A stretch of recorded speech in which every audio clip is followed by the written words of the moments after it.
Assalamualaikum warahmatullahi wabarakatuh. Alhamdulillahillazi arsala rasulahu bilhuda wa dinil haqq liyudhhirahu 'alad dini kullihi walau karihal musyrikun. Asyhadu an la ilaha illallah wahdahu la syarikalah wa asyhadu anna Muhammadan abduhu wa rasuluh. Allahumma salli wa sallim wa barik ala Muhammadin wa ala alihi wa sahbihi wa man tabi'ahum bi ihsanin ila yaumiddin. Amma ba'du. Ya ayyuhalladzina amanu taqullaha haqqa tuqatih wa la tamutunna illa wa antum muslimun. Para penonton yang dimuliakan Allah, pada kesempatan ini kita akan melanjutkan pembacaan hadis yang ke nomor 12, yang mana pada hari ini cukup panjang, namun kami akan membacakan terjemahan dari hadis ini. Dari Abdullah bin Umar radhiyallahu anhuma, dia berkata, aku mendengar Rasulullah SAW bersabda, dulu ada 3 orang sebelum kalian yang berjalan, hingga akhirnya mereka mendapatkan sebuah gua yang dapat mereka manfaatkan untuk menginap. Kemudian mereka masuki gua tersebut. Tiba-tiba ada sebuah batu besar yang menggelinding dari atas bukit dan menutupi pintu gua, sehingga mereka tidak bisa keluar.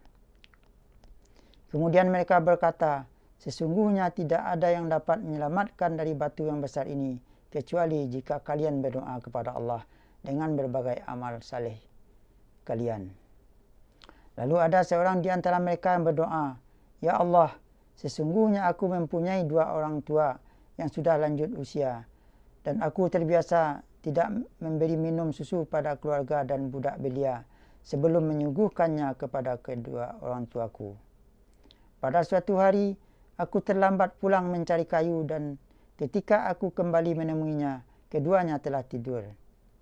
Lalu aku memerah susu untuk keduanya dan aku mendapatkan keduanya masih terlelap tidur.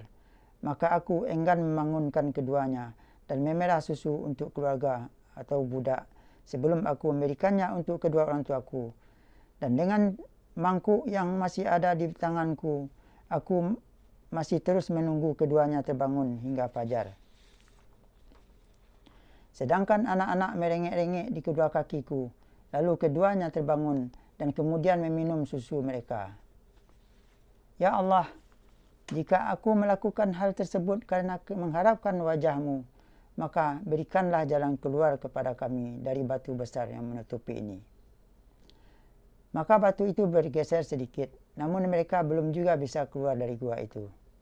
Kemudian yang lainnya berucap, ya Allah, sesungguhnya pamanku mempunyai seorang anak perempuan yang sangat aku cintai. Dan dalam sebuah riwayat disebutkan, aku mencintainya seperti lazimnya kaum lelaki mencintai kaum wanita. Lalu aku bermaksud mencampurinya, namun dia selalu menolak. Setelah beberapa tahun berlalu, dia mengalami kesulitan sehingga memaksanya untuk datang kepadaku. Kemudian aku memberinya 120 dinar dan setelah itu dia akan membiarkan diriku untuk berbuat apa saja yang terhadapnya. Maka aku pun melakukan apa yang menjadi kehendakku, sehingga ketika hendak mencampurinya, dalam riwayat lain disebutkan, ketika aku duduk di antara kedua kakinya, wanita itu berkata, bertakwalah kepada Allah, dan janganlah engkau memecahkan cincin itu kecuali dengan cara yang hak atau yang benar. Maka aku pun berpaling darinya, padahal dia adalah orang yang paling aku cintai. Aku pun meninggalkan emas yang telah aku berikan kepadanya. Ya Allah, jika aku melakukan hal itu karena mengharapkan wajah-Mu, maka berikanlah jalan keluar bagi kami dari keadaan yang kami alami ini. Maka batu besar itu pun bergeser, namun mereka tetap belum dapat keluar dari tempat itu. Kemudian orang ketiga berucap, ya Allah, aku mempekerjakan beberapa orang dan aku telah memberikan upah mereka masing-masing, kecuali 1 orang saja yang tersisa. Ia meninggalkan bagiannya dan kemudian pergi. Kemudian aku mengembangkan upah orang itu hingga dari upah itu berkembang jadi harta yang banyak. Dan setelah beberapa lama orang itu mendatangiku kembali seraya berkata, hai hamba Allah, berikanlah upahku kepadaku.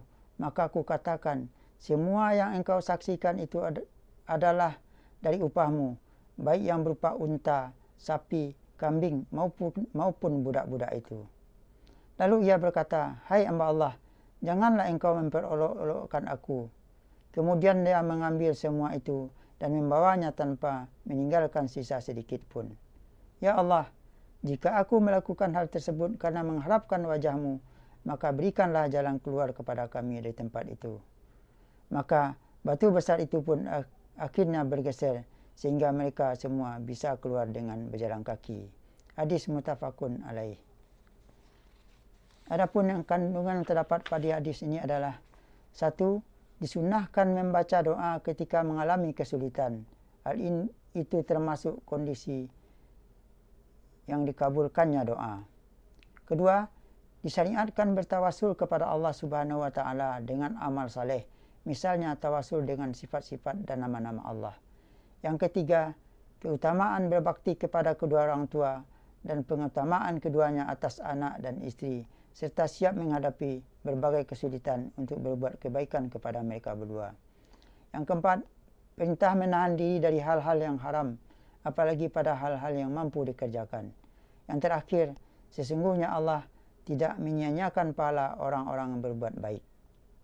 Dari hadis-hadis yang telah dibacakan di atas, maka keikhlasan dalam niat serta tulus dalam mengerjakannya akan menyelamatkan diri dalam menjalani kehidupan dunia serta akan selamat dari hal-hal yang menakutkan di akhirat kelak.